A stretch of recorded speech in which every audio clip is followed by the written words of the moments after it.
Alright, so this is going to be the guide to Beastlord Darmac on normal mode. We had 13 people with 3 healers, and really this boss is just a cakewalk on normal mode. He doesn't even have a whole lot of mechanics himself, but he has 3 pets, which give him additional mechanics and actually make him a little bit interesting. So I'm just going to go over his base mechanics, which he'll have throughout the fight, and then I'm going to go over each of his pets and tell you about what he gets when he jumps on the pet and what he gets when he leaves the pet. So the boss by himself has a move called Pin Down, which he does about every 15 seconds. He targets 2 random ranged players and creates a little white circle below them, like you can see here, and then a spear drops about 2 seconds later, and if you're within 3 yards of the circle when the spear drops, you get stunned, and you start taking damage over time, and you're fixed there, stunned and taking damage over time until the spear is killed, because the spear has a health bar, so it can't be killed. The other ability that the boss has as a basic ability that he comes with is Call of the Pack. He will summon, I think, about 4 to 6 adds from this little pen you can see behind us, and those will come out and need to be tanked, stunned. They can be stunned, and it helps a lot with the amount of damage they deal to the tank if you do stun them, and then cleave down quickly before they can get to any healers or cause the tanks too much damage.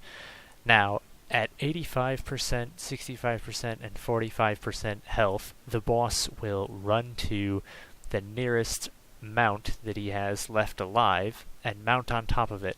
The health pool of the boss will change to whatever the mount's health is. You can't damage the boss while he's on a mount. You can only damage the mount.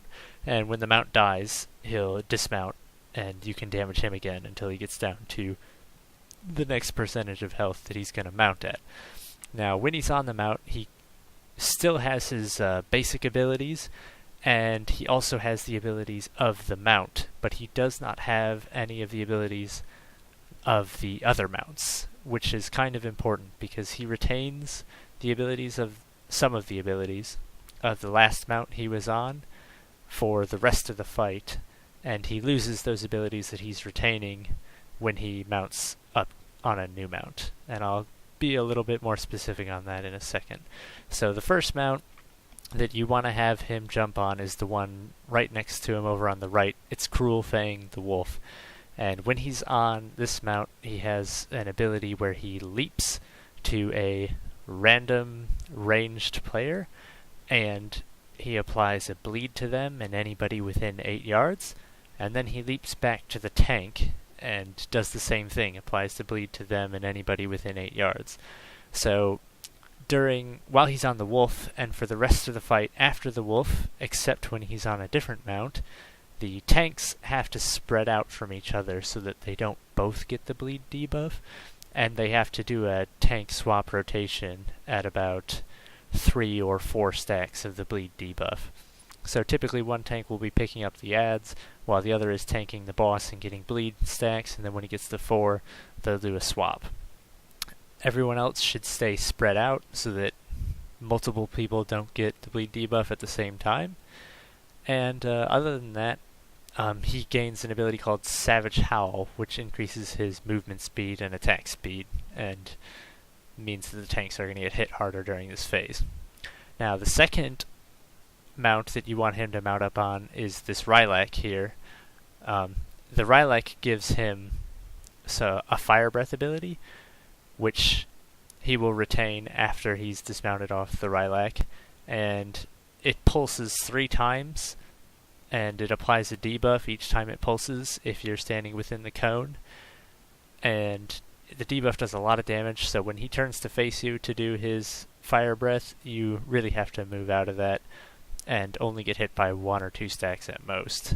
And then it also leaves little fiery zones on the ground for you to dodge. Also, once he's mounted the Rylak, and for the rest of the fight thereafter, the spears that he drops down will radiate fire damage to nearby players. So, once the Rylak has been mounted, and for the rest of the fight, it's best to try to multi-dot and or cleave the spears down so that they don't stay alive for too long and cause too much unavoidable raid damage. Now, the third mount that he has is a giant mammoth mount, and he gains two notable abilities when he's on the giant mammoth mount. One of them is called Tantrum, and the other is called Stampede. Tantrum does raid-wide AoE damage to everyone over about 5 seconds while he channels it. And Stampede, he targets a random ranged player and then stampedes at them, knocking up everyone within his path into the air and causing them some damage. So it's best to stay spread out for this part of the fight as well.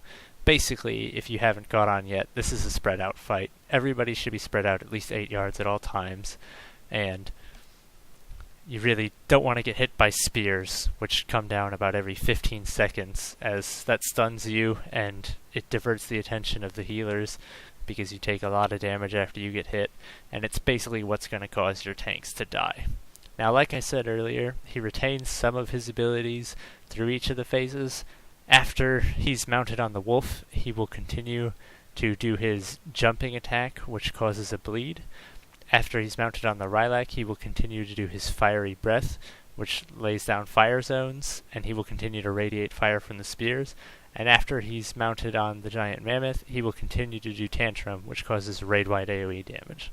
So, while it is possible to do the mounts in a different order, basically he will mount up on whichever mount is nearest to him when he reaches the phasing amount of HP, which is 85%, 65%, and 45% of his HP. So you can move him to whichever one you want and have him mount that one and do it in whatever order you want. Typically it's recommended to do the mammoth last or second to last because his Tantrum ability does a lot of raid-wide AoE damage, and you really don't want to be healing that up right from the first phase. The Rylak, however, also does a lot of AoE damage with his fiery breath and laying down fire zones and causing the spears to radiate, whereas the Wolf really only has a bleed debuff that he applies to tanks, so they have to tank swap, and basically makes it so that you have to put a bit more focus on healing the tanks and spread out, which you should be doing anyways. So that's really all there is to this fight. It's a pretty long fight. On Heroic, I believe the enrage timer is 12 minutes, so you can get off 2 lusts if you time it right. However, since he's got the abilities from all 3 of his mounts, once he dismounts from his last mount and will be at 45% HP, a lot of groups want to save their lust for when he dismounts his last mount to burn him down as fast as you can, because he does a lot of raid-wide AoE damage at that point. So that's really all there is. I hope you liked it, and I hope it helps you get a kill.